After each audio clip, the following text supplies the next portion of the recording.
Hello everyone, I am doctor Kashika Jain.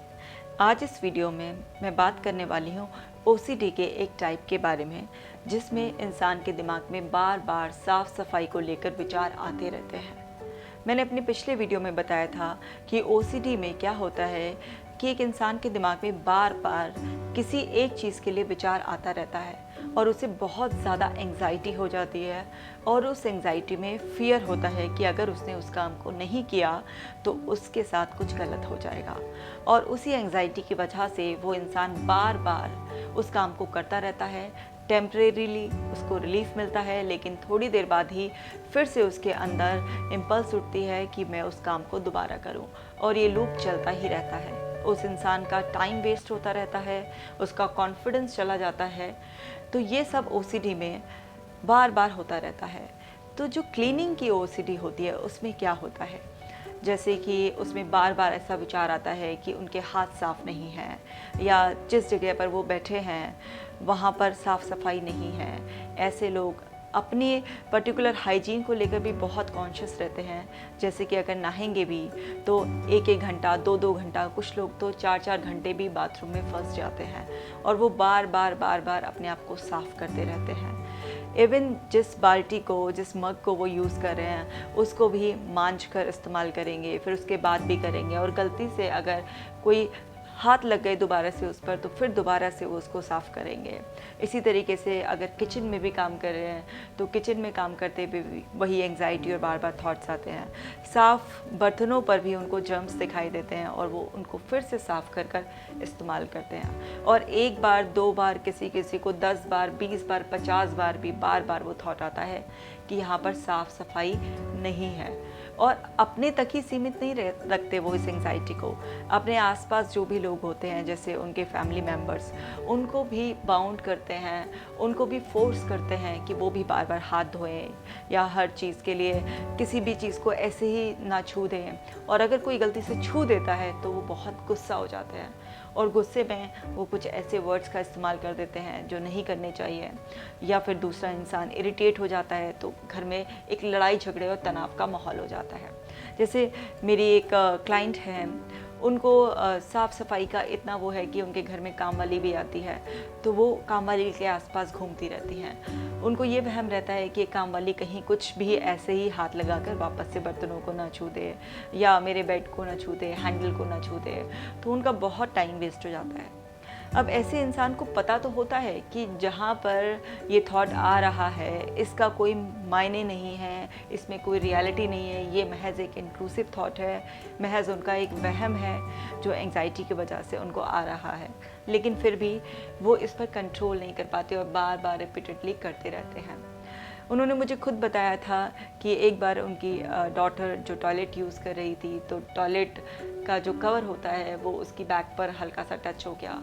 तो उनको इस बात पे इतना गुस्सा आ गया कि उन्होंने अपनी छोटी सी 4 साल की बच्ची की बहुत ज़्यादा पिटाई कर दी। फिर उसको तुरंत नहलाया, सारा बाथरूम साफ़ किया, वो बकेट, वो सब चीज़ें जो भी बाथरूम में आर्टिकल्स थे उन सब की साफ़ सफाई की, और एक नहीं कई बार। तो इससे उस छोटी बच्ची जिसकी पिटाई हुई है, जिसको एक्चुअल में ये भी नहीं समझ में आ रहा होगा कि उसने ऐसी क्या गलती कर दी कि उसकी इतनी पिटाई हुई है, तो ऐसे उस बच्चे के ऊपर भी बैड इफ़ेक्ट्स पड़ते हैं। इसी तरीके से मेरे एक और क्लाइंट थी, वो बाथरूम में 4 से 6 घंटे स्पेंड करना चाहती थी, वो बाथरूम से बाहर ही नहीं निकलना चाहती थी। उनको ऐसा लगता था कि हर चीज़ जो है ना वो गंदगी उनकी तरफ आ रही है, और उनको ऐसा लगता था कि उनके लोअर पोर्शन में बहुत ज़्यादा गंदगी है, तो उस वजह से वो बाथरूम में 4 से 6 घंटे तक सिर्फ बैठे रहना या बार बार सफाई करते रहना, इवन बाथरूम की टाइल्स को भी साफ़ करना, अपने आप को साफ़ करना, तो ये सारा प्रोसेस रिपीटेडली चलता रहता है। और अपनी सेल्फ क्लीनिंग के साथ साथ सारे आर्टिकल से लेके, जो घर के फर्श से लेकर, बेड से लेके, सोफ़े से लेके हैंडल्स तक, खुद भी ऐसा फियर रहता है कि यहाँ पर गंदगी है, और दूसरों के लिए भी ये फियर रहता है कि अगर मेरी वजह से, मैंने अगर गंदे हाथ कहीं छू दिए तो मेरे अपने लोगों को कोई बीमारी हो सकती है, और वो इस थॉट्स के लूप में फंस जाते हैं। तो अब हमें ये समझना होगा कि जब भी कोई इंसान रिपीटेडली ऑब्सेशन के साथ किसी एक चीज़ को रिपीट कर रहा है या उसके मन में बार बार थॉट आ रहा है, तो ये OCD हो सकता है। आज मैं इस वीडियो में बात कर रही हूँ क्लीनिंग वाली OCD, जिसमें कंटेमिनेशन का वहम रहता है इंसान को। इसमें होता क्या है, क्लाइंट के साथ उनको पता है कि उनके हाथ साफ हैं, लेकिन उनकी जो अपनी अंदर थॉट्स है, जो उनका बिलीफ सिस्टम है, वो इतना स्ट्रॉन्ग होता है, तो उनको इमेजिनरी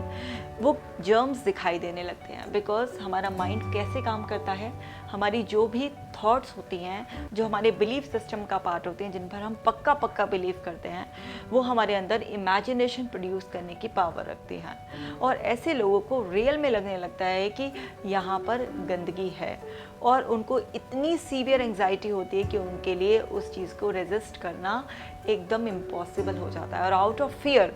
वो उस काम को कंपल्शन कहते हैं। तो यानी कि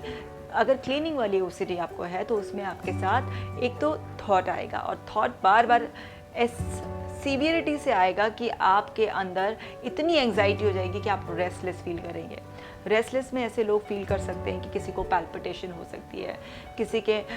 बॉडी के अलग अलग पार्ट में उनको कुछ अनकंफर्टेबल फीलिंग हो सकती है, उनको तरह तरह के इस तरीके के वहम और हो सकते हैं कि अगर जर्म्स उनके अंदर चले गए तो उनकी डेथ हो जाएगी, उनको कोई सीवियर इन्फेक्शन हो जाएगा, या उनके बच्चों को या घर में किसी और इंसान को बीमारी हो जाएगी। और ये इतना फियर प्रोड्यूस कर देती है, जिसकी वजह से वो उस काम को करते हैं, और करते ही उन्हें लगता है कि अब तो हमने हाथ धो लिए हैं, अब तो सब ठीक है। लेकिन थोड़ी देर बाद फिर वो थॉट आ जाता है। तो ये जो OCD की साइकिल है, वो ऐसे चलती है। सबसे पहले इंसान के अंदर थॉट आया, फिर उस थॉट ने एंग्जाइटी को प्रोड्यूस करा, उस एंग्जाइटी ने कंपल्शन की अर्ज लगाई, और उस कंपल्शन को जब हमने कर लिया तो हमारे को टेम्परेरी रिलीफ मिला। और जो लोग अवेयर होते हैं कि ये एक बीमारी है, उनके अंदर फिर गिल्ट भी आता है, उनको अपने ऊपर ही बहुत गुस्सा आता है, फ्रस्ट्रेशन होती है, क्योंकि उन्हें पता चल जाता है कि मैंने अपने लोगों की ज़िंदगी भी ख़राब कर रखी है अपने साथ साथ। वो कोशिश करते हैं, लेकिन वो जो एंग्जाइटी अटैच्ड होती है उस थॉट से, वो इतना सीवियर होती है कि उन लोगों का कंट्रोल करना मुश्किल हो जाता है। तो अब यहाँ पर समझने वाली बात है, इसमें एक थॉट के साथ सीवियर एंग्जाइटी अटैच्ड है, इसी वजह से ये OCD की साइकिल ब्रेक नहीं हो रही है। अब इस OCD की साइकिल को कैसे ब्रेक कर सकते हैं, चाहे वो कोई सी भी OCD हो, इसके बारे में, इसका इलाज क्या है, डेफिनेटली मैं बताऊंगी, लेकिन इस वीडियो में नहीं, अपने अगले वीडियो में। तो आप वीडियोस को देखते रहिए, और ये बहुत ही यूज़फुल वीडियो हैं, किसी के भी काम आ सकती हैं, तो इनको शेयर करना आप याद रखिएगा। और अगर आप किसी और टॉपिक पर भी वीडियो बनवाना चाहते हैं, तो आप कमेंट सेक्शन में लिख सकते हैं। Stay connected.